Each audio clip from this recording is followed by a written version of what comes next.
မင်္ဂလာပါရှင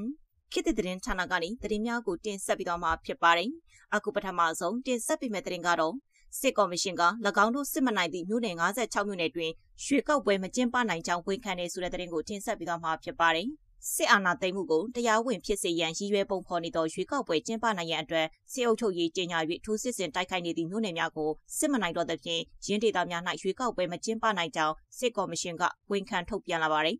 စစ်ကော်မရှင်သည်ရွေးကောက်ပွဲကော်မရှင် UEC မှတက်စဉ်နိုင်ငံတော်ဝန်ရှိမြို့နယ်56မြို့နယ်လွှတ်တော်3ရက်၏မဲဆန္ဒနယ်121နယ်တို့တွင်ရွေးကောက်ပွဲမကျင်းပနိုင်တော့ဟုပြီးခဲ့သည့်စက်တင်ဘာ14ရက်ကထုတ်ပြန်လာပြီးထိုမြို့နယ်အများစုသည်စစ်အုပ်ချုပ်ရေးကြီးညာထားမှုတွင်ပါဝင်နေကြောင်းသိရပါတယ်။အဓိကကတော့စစ်အုပ်ချုပ်ရေးကြီးညာထားတဲ့မြို့နယ်တွေကိုအခြေခံပြီးတော့ဒီ56မြို့နယ်ကသူတို့တွေလုံးဝစစ်တိုက်လို့မနိုင်တော့ဘူး။သူတို့ရွေးကောက်ပွဲပြီးမှဆက်တိုက်မယ်ဆိုတဲ့သဘောမျိုးလို့ယူဆရတယ်လို့စစ်ရေးလေးလာစောင့်ကြည့်သူ CDM ဗိုလ်ကြီးစေရောကသတင်းဌာနကိုပြောပါတယ်။အဆိုပါရွေးကောက်ပွဲမကျင်းပနိုင်တော့သည့်မြို့နယ်များမှာကချင်4မြို့နယ်၊ကရင်နီ3မြို့နယ်၊ချင်း4မြို့နယ်၊စကိုင်း10မြို့နယ်၊မကွေး5မြို့နယ်၊မန္တလေး3မြို့နယ်၊ရခိုင်10မြို့နယ်နှင့်ရှမ်း18မြို့နယ်တို့ဖြစ်ပြီးတော်လှန်ရေးအင်အားစုများသိမ်းပိုက်ထားသဖြင့်စစ်ကော်မရှင်ကစစ်အုပ်ချုပ်ရေးကြီးညာထားသောမြို့နယ်များလည်းဖြစ်ကြောင်းသိရှိရပါတယ်။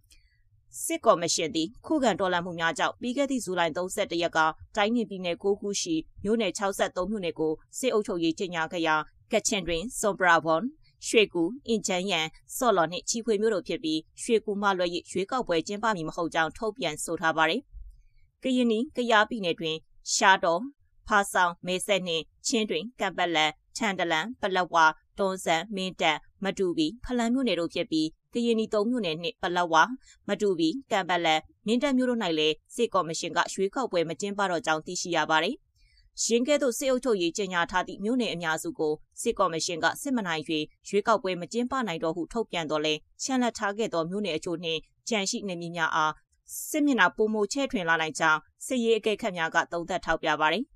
စကိုင်းတိုင်းတွင်မူမြို့နယ်9မြို့နယ်ကိုစစ်အုပ်ချုပ်ရေးကြီးညာ၍ထိုအနှံမှာကော်လင်ကနီနီယာတွင်မြောင်ရင်းပါပင်တန့်ဆယ်တို့အားအစားထိုးကထီချိုင်းအင်တော်ပင်လေဘူးပလဲဒီပဲရင်ခင်ဦးနှင့်ဝက်လက်အပါဝင်10မြို့နယ်၌ရွေးကောက်ပွဲမကျင်းပနိုင်ကြောင်းသိရသည်ထို့ပြင်မကွေးတိုင်းရှိပေါက်မြိုင်စော်ထီလင်ရေးစကြိုနှင့်မန္တလေးတိုင်းရှိမိုးကုတ်စင်ကူးမြို့နယ်ငန်းစုံမြို့နယ်တို့ကိုလည်းစစ်အုပ်ချုပ်ရေးကြီးညာထားသလိုငန်းစုံနေရာတွင်နှစ်ထိုးကြီးအစားထိုး၍ရွေးကောက်ပွဲမကျင်းပနိုင်သည့်မြို့နယ်များအဖြစ်စစ်ကော်မရှင်ကထုတ်ပြန်ဖော်ပြထားသည်အလားတူရခိုင်ပြည်နယ်ရှိစစ်အုပ်ချုပ်ရေးကြီးညာထားသောရမ်းပြဲပေါက်တော်ပုံနာကျွန်းရသေးတောင်၊ဂွမောင်တော်ဘူးသီးတောင်ကြောက်တော်မင်းပြမြေပုံမြောက်ဦးတန်တွဲအန်းနှင့်တောင်ကုန်းမြို့နယ်တို့အနံဂွတန်တွဲအန်းနှင့်တောင်ကုန်းတို့ကိုချက်လက်၍ရွေးကောက်ပွဲမကျင်းပနိုင်တော့ဟုဆိုပါတယ်။ရှင်းပြင်ရှမ်းပြည်နယ်တွင်နံပါတ်2မပိန်ကော့ခိုင်နန့်ခမ်းတိန်နီကောလုံနတ်ဆန်မန်တုံဟိုပန်လောက်ကိုင်ကုံကြံမိုးမိတ်ကြောင်မင်းမျိုးတီပေါ်နှင့်မိုင်းလာမြို့နယ်တို့ကိုစစ်ကော်မရှင်ကစစ်အုပ်ချုပ်ရေးကြီးညာထားပြီးရွေးကောက်ပွဲမကျင်းပနိုင်သည့်မြို့နယ်များအဖြစ်ထုတ်ပြန်ထားသည်အဆိုပါမြို့နယ်များအနက်ကြောင်မဲတီပေါ်ကိုချက်လက်၍ပန်ဆန်ပန်ခမ်းနာဖန်မိုင်းမော်ပန်ဝိုင်တို့ကိုအစားထိုးထည့်သွင်းကနံပါတ်2မပိန်ကွတ်ခိုင်နန့်ခမ်းတိန်နီကွမ်းလုံနတ်ဆန်မန်တုံဟိုပန်လောက်ကိုင်ကုံကျန်းမိုးမိတ်နှင့်မိုင်းလာမြို့နယ်တို့အပါအဝင်18မြို့နယ်၌ရွေးကောက်ပွဲမကျင်းပဟုသိရသည်သို့သောကရင်ပြည်နယ်ရှိစစ်အုပ်ချုပ်ရေးကြီးညာထားသောကော့ကရိတ်နှင့်ကြာအင်းစိတ်ကြီးမြို့နယ်တို့ကိုမူစစ်ကော်မရှင်ကရွေးကောက်ပွဲကျင်းပနိုင်ခြင်းမရှိဟုဖော်ပြထားခြင်းမရှိသလိုလာမယ့်ဒီဇင်ဘာ28ရက်တွင်မြို့နယ်102မြို့နယ်၌ရွေးကောက်ပွဲအပိုင်း1ပြုလုပ်နိုင်ရေးရိုးပန်းလျက်ရှိကြောင်းသိရပါသည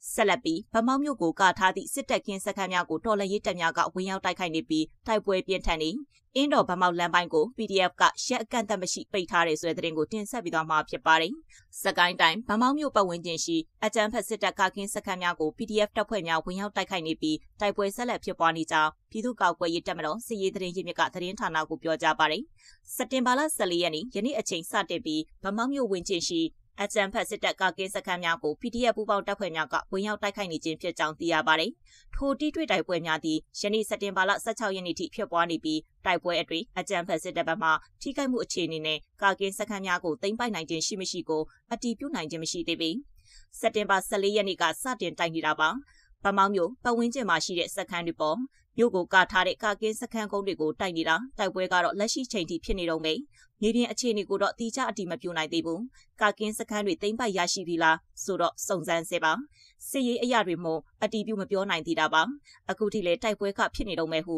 ဒေတာရင်းစစ်ရေးသတင်းရင်းမြစ်ကပြောဆိုပါတယ် ထို့ပြင်စက်တင်ဘာလ15ရက်နေ့ကလည်းအင်းတော်မြို့နယ်မှဗမောက်မြို့နယ်သို့ဆက်သွယ်ထားသောအင်းတော်ဗမောက်ဖြူဟာလန်အပါအဝင်လမ်းပိုင်းအလုံးကိုလည်းရက်အကန့်အသတ်မရှိပိတ်ပင်လိုက်ကြောင်းအင်းတော်မြို့နယ်ပြည်သူ့ကာကွယ်ရေးအဖွဲ့ကထုတ်ပြန်ခဲ့ပါတယ်။အဆိုပါလမ်းပိုင်းပိတ်ပင်ခြင်းကိစ္စနဲ့ပတ်သက်ပြီးဆက်သွယ်မြင်မြန်ရလောလောဆယ်တော့ထုတ်ပြန်လို့မရသေးပါဘူး။ထူးခြားရင်ပြန်ပြောပေးပါမယ်နော်ဟုအင်းတော်မြို့နယ်ပြည်သူ့ကာကွယ်ရေးအဖွဲ့မှတာဝန်ရှိသူကပြောဆိုပါတယ်။ဆက်လက်ပြီးပြည်ရှိကပ္ပစ6တွင်ကာကွယ်ရေးပစ္စည်းများပါတည်ဆောင်လာပြီးကာကွယ်ရေးအတွက်အထူးဆောက်လုပ်ရေးတပ်များကိုပါခေါ်သွင်းအပြန်လန်ထိုးစစ်များဖြင့်တိုက်ပွဲပြင်းထန်နေတဲ့ဆိုတဲ့သတင်းကိုတင်ဆက်ပြီးသားမှာဖြစ်ပါတယ်။ပဲခူးတိုင်းအနောက်ချမ်းဗရောင်တက်နယ်အတွင်းရှိတပ်ဖွဲ့များထံစစ်ကော်မရှင်ကတပ်အင်အားဖြည့်တင်းခြင်းများဆက်တိုက်ပြုလုပ်နေကြောင်းသိရပါတယ်။စစ်ကော်မရှင်သည်ရန်ကုန်တိုင်းလှဲကူးနှင့်မော်ဘီနယ်မြေခံတပ်ရင်းများထံမှအင်အားများထုတ်လုပ်ပြီးမြောင်ချီတော်ဝင်းကျင်ကိုထပ်မံအင်အားဖြည့်တင်းလာခြင်းဖြစ်ပါတယ်။အမှတ်6ကာကွယ်ရေးပစ္စည်းစက်ရုံကပ္ပစ6ရှိအဝင်လန်းတွင်ရှိသည့်စလိုတောင်များကိုပါဖယ်ရှားပြီးကြီးကအင်ကြီးဟုယူဆရသည့်စစ်သုံးပစ္စည်းများကိုပါကားများဖြင့်ကပ္ပစ6အတွင်ပို့ဆောင်နေကြောင်းသတင်းရင်းမြစ်ထံမှသိရပါတယ်။အခုပို့မဲ့အထူးဆောက်လုပ်ရေးတပ်ရင်းတွေကထာဆာရလေးဖြစ်ဖို့များပါတယ်။လက်မောင်းဘတ်တစိတ်က BEGE တပ်တွေနဲ့အတူတူပဲ။ထာဆာရတပ်ရင်းလေးရရှိတာမှာဖောင်ကြီးတိုက်ကြီးလမ်းဘေးကထာဆာရလေးကိုထုတ်သုံးမှဖြစ်တယ်လို့သိရပါတယ်ဟု CDM စစ်သားဘူးကြီးစရောကပြောပါတယ်။စစ်ကော်မရှင်ကတိုက်ပွဲအတွင်းစစ်မြေပြင်အင်ဂျင်နီယာတပ်ရင်းစအားရအပြင်ဆောက်လုပ်ရေးအင်ဂျင်နီယာတပ်ရင်း GE စအားရနှင့်အထူးဆောက်လုပ်ရေးစစ်စင်ရေးကွက်ကဲမှုဌာနချုပ်လက်အောက်ကထာဆာရအထူးဆောက်လုပ်ရေးတပ်ရင်းများကိုပါတိုက်ပွဲဧရိယာအတွင်းသို့ခေါ်သွင်းလာကြောင်းသိရပါတယ်။တိုက်ပွဲမှာကပ္ပစ6နှင့်နီးကပ်လာသည့်အတွက်ဆောက်လုပ်ရေးအင်ဂျင်နီယာတပ်များကိုစစ်စင်ရေးတရက်အနေဖြင့်